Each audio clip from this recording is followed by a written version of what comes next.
Tonight, Donald Trump, he is not happy about the Supreme Court's health care decision. How do we know?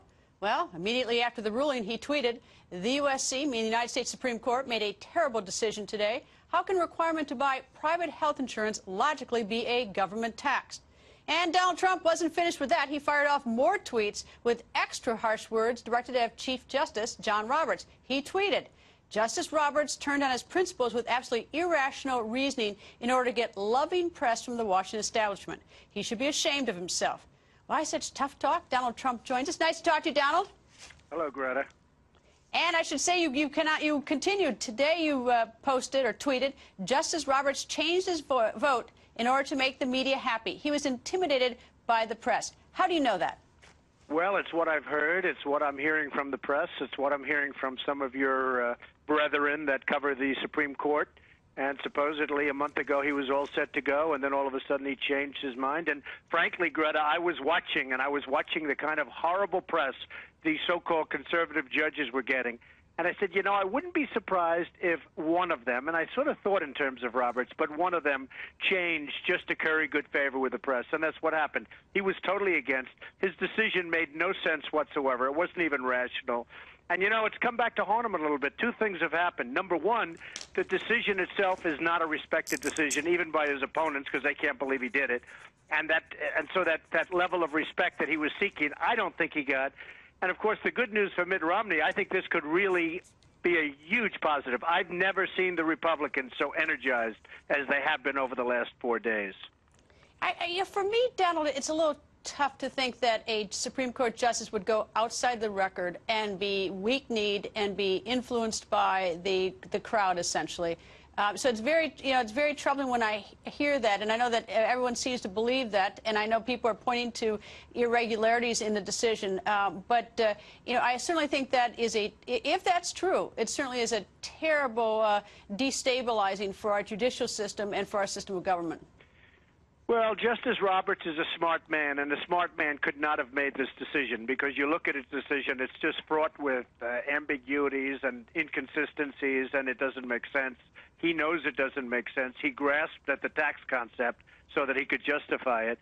But I have no doubt that he read that unbelievable barrage of... I was actually saying to myself, I said to other people, you know, somebody is going to come out and do something where they're going to support Obama in order to curry favor. And that's what's happened. But actually, I think it's turning out to be in reverse for him. I think people have lost respect for what he did. And I have no doubt that he was in favor of... Look at what happened during the argument. I mean, he was vocal and vocally against. Now, I'm not saying you can project judges and you never really know what's going to happen. And sometimes you get some very, very strong statements and then that judge goes against you. But in this case, everybody knew what was the right thing, and he did the wrong thing. He thought he did the right thing for himself, but I think that's going to turn out to haunt him. Well, what's unprecedented here is that the leaks are coming out of the Supreme Court. We never get leaks out of the Supreme Court. Right. And there seems to be incredible, discontent there and a lot of accusations flying. Assuming the leaks are correct, it does, it is very, it is a stain on the court if the court is so vulnerable to outside influence. Now, it could be that Chief Justice Roberts simply intellectually changed his view, but the press he's getting today is rather painful. Well, the funny thing is that the leaks are coming from the liberal media. That's the ones that seem to have, I don't know, I've dealt with press all my life. Some is honest, some is good, some is just horrendous and totally dishonest. So you never know necessarily what to believe. But the leaks are coming mostly from the liberal side of the media, and it's very interesting what they're saying. But they're basically saying that he was a done deal, and that Kennedy, who should be, by the way, very, very proud of himself for sticking up for his ideals and for what's right, maybe even more importantly, but Kennedy was the one that everybody was concerned about, and he was this way from the beginning. He was strongly opposed from the beginning, and Roberts changed his tune. And I have no doubt. Look, we're not computers. We're not machines. He decided, and this has nothing to do with weak need. Maybe the opposite.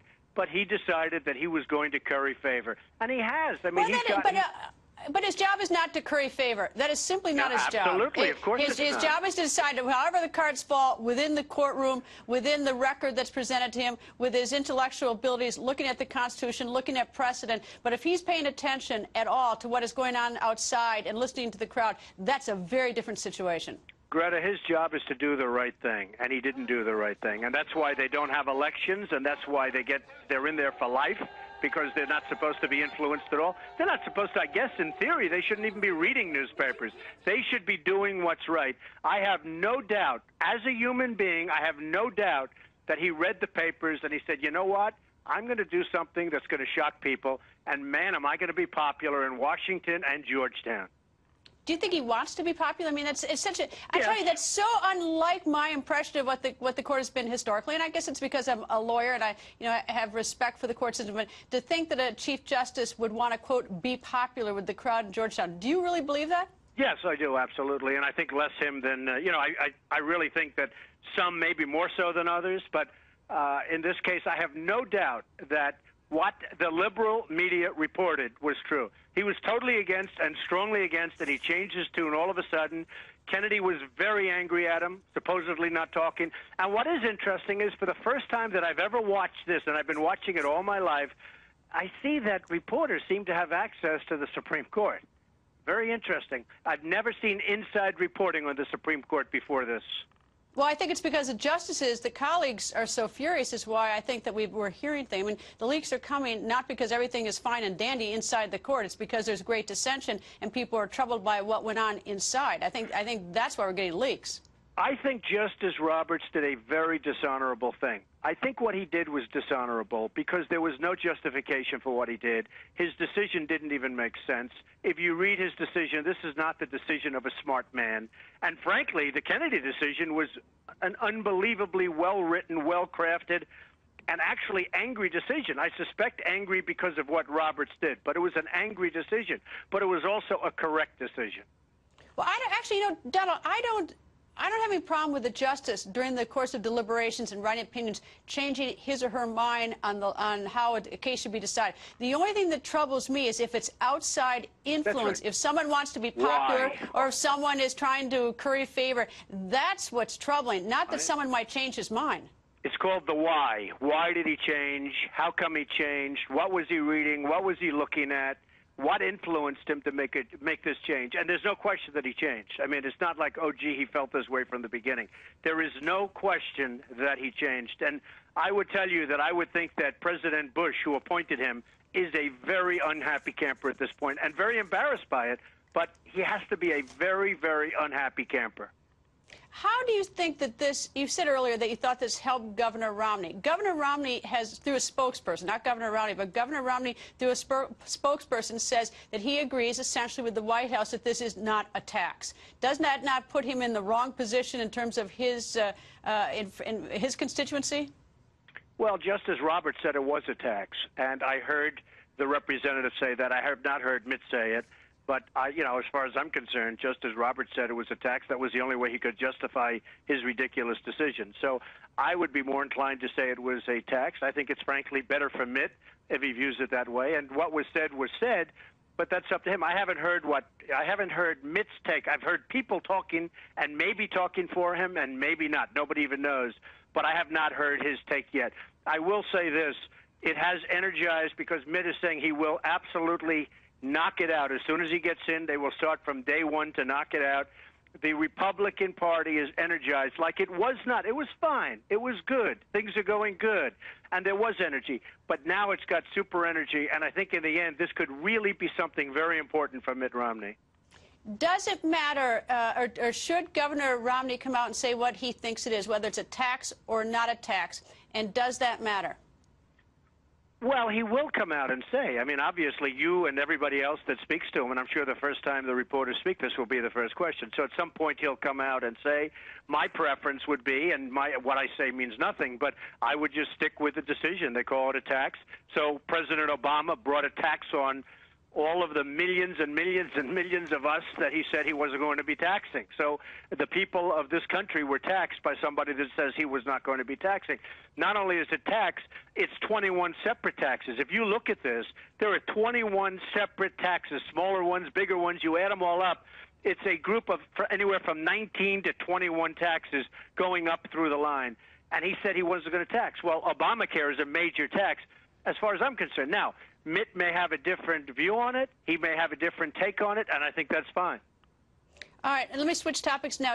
Earlier today, the news that Secretary of State Hillary Clinton has apologized to Pakistan for the loss of life having to do with the NATO strike last November. The apology has been sort of a bit of a rub between our country and Pakistan because, and as a consequence, they closed down our supply routes.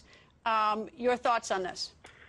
Well, you know, I have no objection with apologies when somebody does something that was a mistake or something happens. But, you know, we should be apologized to also because they housed Osama bin Laden right next to their major military base, and he was there for years, and they knew it. And to think that they didn't know it is idiotic. So, I mean, maybe they should be apologizing to us. We've been feeding them billions and billions of dollars, tremendous amounts of money, and they've been housing, you know, at the time, I would say psychologically at least, our worst enemy. So maybe they should apologize to us. Well, are we sort of cornered on this, though, because apparently it's cost us about $2 billion to go through a different supply route for our troops going through Russia. It's cost us a lot more money because of Pakistan closing down their routes. So we sort of got into a little bit of a squeeze. Either we apologized or didn't. It saves us a lot of money. On the other hand, you know, they did. You know, we have not heard an apology from them at all for housing and giving safe haven to Osama bin Laden. Well, they don't apologize to us because they don't respect us. It's very simple. And frankly, if it cost us $2 billion, and I hadn't heard that number, I had heard a smaller number, but if it cost us $2 billion, let's deduct it from their foreign aid. Very easy to solve. We just deduct it out from their foreign aid, if we should be giving them foreign aid at all, because I'm looking at what's going on over there, and they are certainly not our friend. All right, earlier today you also tweeted this. It says, just as I predicted, that meaning that's I as you, Barack Obama is preparing a possible attack on Iran right before November. Do you believe that the president is looking to take us into military conflict? Well, he's a lousy negotiator, so if you can't negotiate peacefully and we have all the cards because, I mean, Iran is crazy if they don't sit down and negotiate because the same thing's going to happen to them as happened to Iraq and so many other places, and it'll be long and nasty, but ultimately it's the end of Iran as you know it today. So we have all the cards, and frankly, this is a great time for the right person to negotiate something without having to do this. But I've been predicting, and I did it on your show first, that, yes, I believe that we will end up in a war with Iran, because I think Obama views that as politically good for him. He's in a poll, and I see the polls that just came out this morning, where he's actually losing, really for the first time. And he's losing in swing states, most importantly, and he's losing fairly substantially. Now, maybe that's accurate, and maybe it's not, and polls are oftentimes wrong, and I've watched them all different ways. But he's losing in swing states. I have said for a year and a half that in the end, we'll end up with somewhere before the election, we will end up in a form of war with Iran. And I think he's doing it for political reasons. There is no way, if you send in the right person to negotiate, we'll win much more than we ever could win through war. And we have all the cards. They have no cards right now. Donald, you know, it gets mean and ugly in this city, and people fire shots back across the bow all the time, Democrats and Republicans. When it comes to the issue of war or military conflict, you're saying that the president is really thinking about doing the unthinkable for political advantage, for himself taking us to war. And that, I mean, that, you know, I think most people say that that's beyond. Well, you know, I don't think it's beyond. That's my opinion, and I think that's my opinion, and let's see what happens. I hope that doesn't happen. By the way, if that happens, oil prices are going to shoot up like never before, but I think that's what will happen, but we'll see. I mean, look, what should happen is Iran has to be, despite their bravado, they have to be scared stiff right now because, I mean, they've just looked at what's happened to other countries because we are the most powerful, and what we've done to others, whether we should have been there or shouldn't have been there, is unbelievable. So what should happen is the right person should negotiate a phenomenal deal, everything. We should get 100% of everything. I have predicted that I think it's not going to go that way. We don't negotiate. We don't know how to negotiate. Why didn't we ask Libya? We say, hey, you know, when the rebels came in, they said, we're being routed. We've only got 1 day left. Why didn't Obama said, we want half your oil? They would have given us everything. Instead, you know who's getting their oil right now? China. We spend the money. And let's not say free Libya, because the ones that take over Libya are going to make everybody else look very bad, believe me. And it's going to be the group that dislikes the United States the most. But the point is this. We could have said, as an example, we want half your oil. They would have said, where do we sign? We don't do that. So we don't have negotiators. We don't have the right people. And if we did, we wouldn't have war, and we'd get much more than we could ever win through war. And as you know, I'm a fairly militaristic person, to put it mildly. But we can do better without it. But I have said that he would use that, in my opinion, for political purposes, yes. All right. One quick last question. Who's on the top of your list for who you think the Governor Romney should pick as a vice president? Who do you think would be his best choice? I don't want to politically say, but you're right. I don't want to say, but there's some very good choices. I feel we have some very, very good choices. Come on. Give me a hint. I think Rubio's a good choice. I think Chris Christie is a good choice. I think Portman is a good choice. I think we have some really good choices. I mean, some very good people, each bringing very different things to the fore. But, you know, in the end, it's all about Mitt, because people don't really go for the vice president. You know, they don't, and this has been proven over many, many years of history, they don't vote for the vice president. They vote for the president. But I think he's got great, whether it's Chris Christie or Portman or Rubio, I think he's got some great choices. All right, and if you have the governor's ear for just a second, you could give him a piece of advice tonight. What would it be? Well, I think just hold the course, stay the course. He's doing well. He's solid. He's very, very smart. I really think that, to a large extent, this is a referendum on Obama. He said he was not going to have deficits. He was going to cut the deficit in half. The deficit is through the roof. We're up to almost $17 trillion now, a word that we never even heard before, the word trillion.